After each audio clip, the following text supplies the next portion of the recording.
Businesses in GTA Online are the best way to make money as most tend to be easy and pay out well. And in today's video I'll be giving you what businesses from my experience are the best to buy. I have two ways to decide what goes on the list. That being how much money you can make and any special features when owning them. I'll also go off if there's more than one way to make money using these businesses on the list, as some have more ways to make money. And now let's get into the list. First is the most expensive business to run. It is the nightclub. You would need to own most of the MC drug farms and the CEO warehouses to get the most out of the nightclub. How the nightclub works is it feeds off at other businesses such as the MC drug farms and CEO crates. This is a passive business, so you can grind another business while the stock continues to go up in the background. It makes it better that you don't even have to do resupply missions for the nightclub, so you can just focus on other businesses. The selling missions are genuinely some of the easiest to do, as it just consists of driving to one or more locations. Sometimes you will need to use the tracker app, but it's still very easy to do. I recommend buying some of the upgrades, additions and features that I'm going to list here. You should get all the floors, as this means you can hold more stock, which turns into more profit. And the only upgrade worth buying is the equipment upgrade, as it speeds up production. And finally, you should hire all the technicians, as this will also speed up production. Next up is the best MC business, that is the cocaine lockup. This is the best MC business as it makes the most money, as all other MC businesses are the same but pay out less. And no, the acid lab is not an MC business. This is another passive business, but you have two options when resupplying, either by stealing the supplies or buying it. There are pros and cons when doing this, as stealing supplies you will make more profit, but it will take a bit more time to fully stock. And with buying supplies it will cost you 75k, but you can save a lot of time, but it will eat into your profit. Personally, I buy supplies. Even though it cuts into the profit, it does save me a lot of time, as I can do basically anything in free mode and the stock will continue to rise in the background. If you were to steal the supplies, you would need to do around 5 resupply missions to fully fill the bar up, as you fill up 1 bar per mission. Here is the payouts you can earn depending on how many upgrades you buy.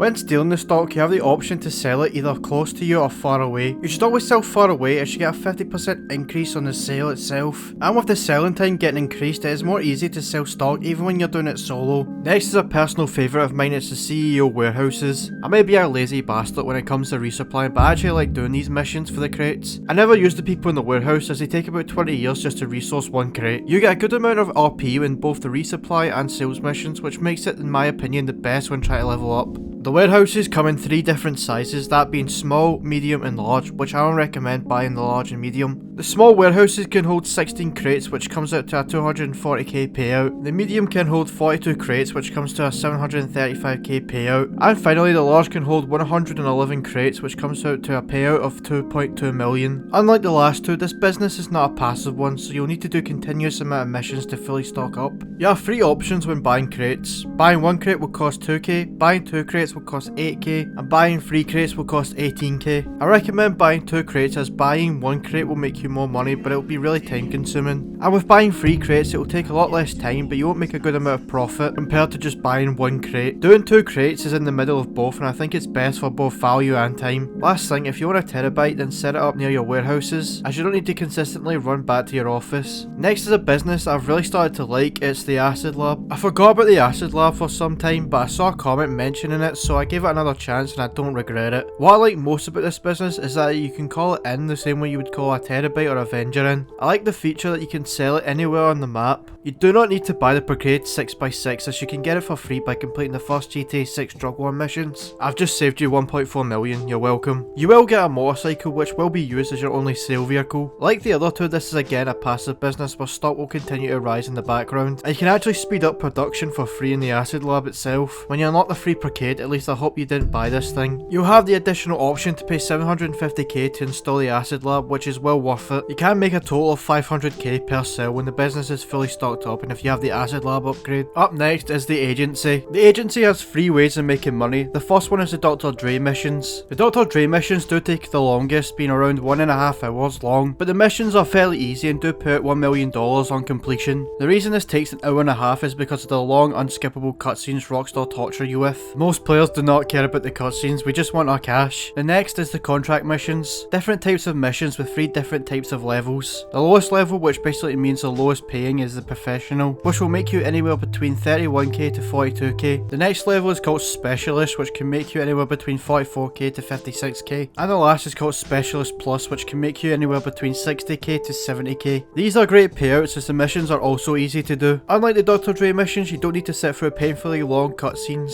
and they should take around 15 minutes to complete. You can either phone Franklin and he will give you a random mission, or you could go to your agency and pick between 3. The last is payphone hits. When completing at least 3 contact missions, you will unlock the payphone hits. You will need to be close to a payphone to be able to do these missions and phone Franklin. He will give you a random unique mission to do. This can be from killing 4 trolls to assassinate some guy at a motel. All missions are different from others. Payphone hits took a nerf in pay, going from around 90k when completing both the mission and bonus to around 45k. Now with the agency you can get access to a Manny tech, which you can equip different types of tech onto a select few cars. You can also buy a garage that stores 20 vehicles. And finally, a weapon shop. This is the only place you can buy the stun gun and other weapons. This is definitely worth the money with the stuff you can get from it. And lastly is the bunker. Whatever you do, do not get the Pleato Bay bunker. Selling to the city is absolute torture. I don't care if it's free, just don't get it please. Save yourself the stress. The weapons parts sale missions were a great addition, as you can sell these every hour to a random ammunition store for 50k per sale. It is again a passive business and supplies do still cost 75k. The sale missions are different though, as some you are best doing with another person, as one of them requires you to drive 3 insurgents to a spot and do that 4 more times. This isn't the best for solo grinding, but it's still a great business to invest in. There are 3 upgrades you can buy, that being the security upgrade costing 351k, which decreases business rates, the staff upgrade costing 598.5k, which improves the efficiency and value of your stock, and the equipment upgrade costing 1.1 million. I only have the staff upgrade as it's the best upgrade out of the 3. The bunker also has a research section where you can unlock attachments for both vehicles